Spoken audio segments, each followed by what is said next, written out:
Hello students last lecture में हमने बात की थी women as a section was being discriminated in our society. आज भी डिस्क्रिमिनेशन जो है वुमेन्स के साथ होता है। हम देखेंगे आज कि किन किन एरियाज में डिस्क्रिमिनेशन होता है। सबसे पहले क्या है, हमारी सोसाइटी क्या है, patriarchal society. Indian society is a patriarchal society.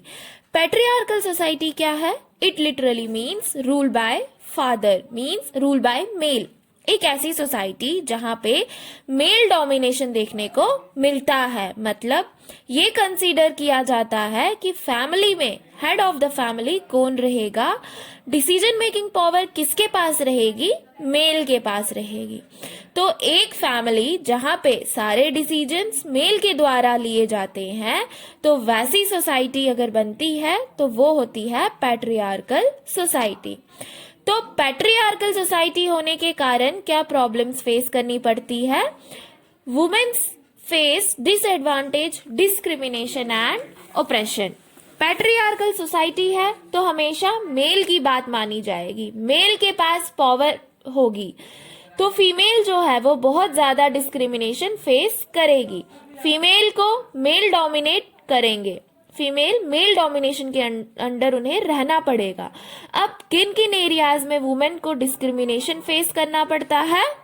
First आ गया जैसे लिटरेसी रेट। लिटरेसी रेट में क्या है, अगर हम हमारी कंट्री के फैक्ट फिगर्स देखें तो 54% लिटरेसी रेट है वुमेन के बीच। कंपेयर किया जाए अगर मेल से, तो मेल का लिटरेसी रेट कितना है? 76%।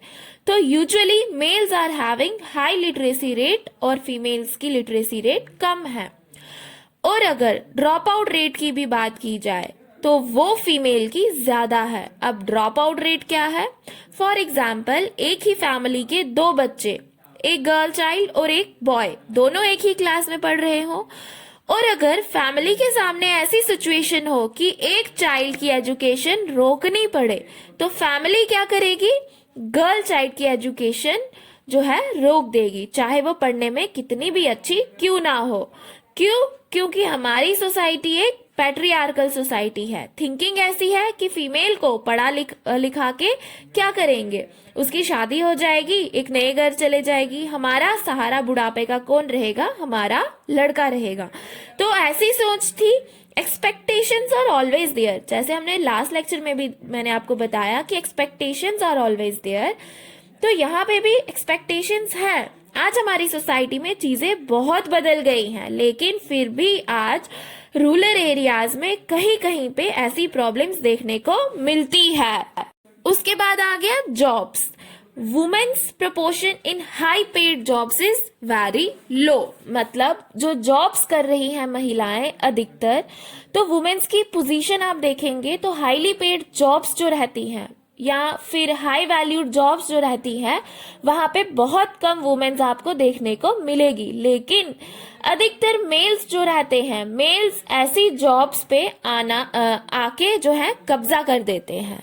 तो ये एक बड़ा चैलेंज है हमारे सामने, ये एक बहुत बड़ा कंसर्न है कि फीमेल को जो जॉब के फील्ड में भी डिस्क्रिमिनेशन फेस करना पड़ता है।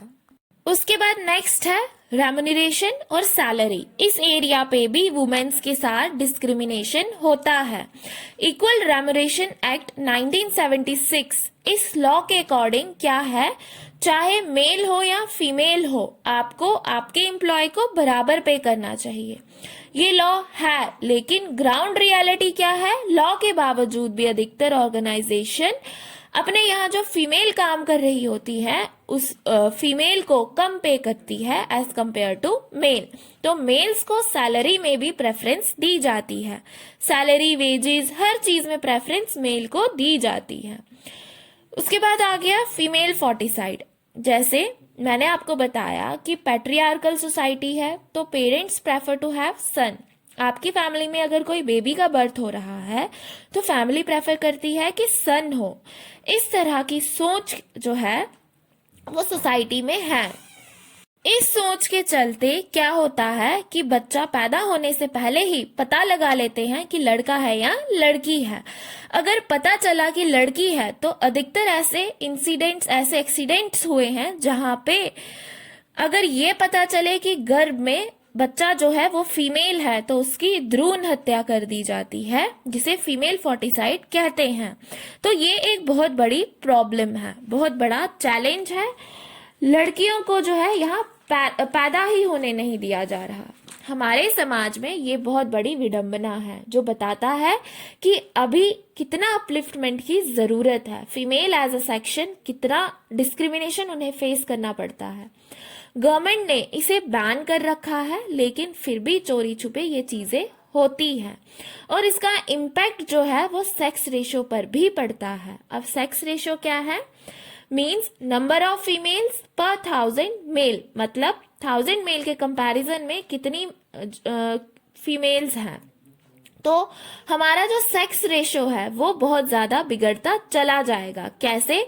मान लो आप फीमेल फोर्टिसाइड करवा रहे हो, गर्ल चाइल्ड अबॉर्शन हो रहा है कंट्री में बहुत ज्यादा, तो उसके चलते लड़कियां तो कम होती जाएंगी और लड़के जो है वो बढ़ते चले जाएंगे। तो जब आप रेशो निकालोगे, सेक्स रेशो जब निकालोगे, तो 1000 मेल के कंपैरिजन में फीमेल्स हमेशा कम रहेंगी, क्योंकि आप लड़कियों को तो मार रहे हो। फीमेल कम रहेंगी, मेल जो है वो ज्यादा हो जाएंगे। जैसे हमारी कंट्री में क्या है, एवरेज 919 है, तो उस 919 एवरेज पे आप देखेंगे 1000 मेल्स के लिए 919 फीमेल है। कंपेयर अगर करते हैं 919 फीमेल इज टू 1000 मेल, अगर ऐसा चलेगा तो जो मेल्स बच रहे हैं उनकी मैरिज कैसे होगी? तो ये बहुत बड़ा चैलेंज है कि हमें सेक्स रेशियो को मेंटेन करके रखना है ताकि हमारी सोसाइटी में प्रॉब्लम क्रिएट ना हो।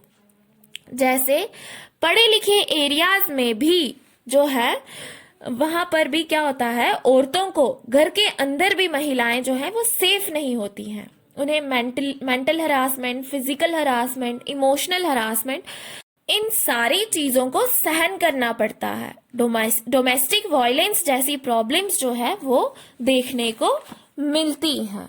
अब आगे आ जाता है वुमेन्स पॉलिटिकल रिप्रेजेंटेशन।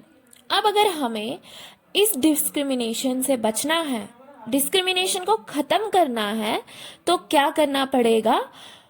उसका सल्यूशन क्या होगा? More and more women should be politically empowered. Means women का पॉलिटिकल रिप्रेजेंटेशन बढ़ना चाहिए।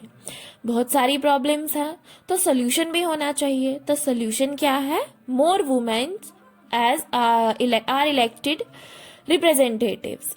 ज्यादा से ज्यादा वुमेन्स अगर पॉलिटिकल रिप्रेजेंटेटिव्स बने, वो पावर में आएंगी, तो उससे उनकी जो प्रॉब्लम्स हैं उनका सल्यूशन निकल आएगा।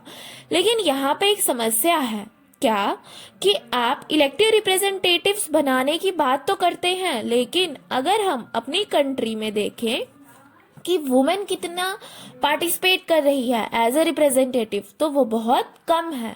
अगर इलेक्शन में रिप्रेजेंटेशन देखें वुमेन का, वो बहुत कम है। और जो हम बात कर रहे थे कि समस्याओं का समाधान कैसे निकलेगा, कैसे इलेक्टेड रिप्रेजेंटेशन से, लेकिन अगर उनका प्रोपोर्शन लेजिस्लेचर वो अब नेशनल लेवल पे भी हो सकता है, स्टेट लेवल पे भी हो सकता है, लोकल लेवल पे भी हो सकता है। जब प्रोपोर्शन कम रहेगा तो कैसे वो सारी परेशानियों से ऊपर आ सकती हैं।